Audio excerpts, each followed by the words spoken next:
Mas mababa ang naitalang kaso ng firecracker-related injury sa Bulacan Medical Center ngayong taon. Base sa huling tala ng ospital, hindi bababa sa 10 ang firecracker-related injuries na kanilang naitala sa pagsalubong sa bagong taon. Mas mababa ito sa 15 naitalang kaso noong pagsalubong sa taong 2024. Pinakabata ang 7 taong gulang na lalaki na naputukan ng 5-star, habang 41 taong gulang naman ang pinakamatanda na nasugatan dahil sa kwitis.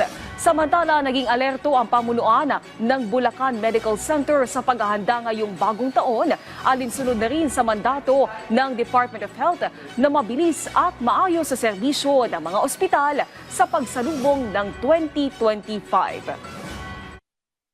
Naghanda po ang Bulacan Medical Center ng mga kompletong gamit para po sa mga operasyon, kamukha po ng mga gasa, ng mga pangtahi, tapos po mga panglinis ng sugat. Sakali po na meron pong makalunok o makakain ng kaputok, halimbawa po ay watusi, meron din po kaming mga naka-ready na first aid po, kamukha po ng mga itlog, para matugunan po agad at magamot po agad yung mga pasyente po natin.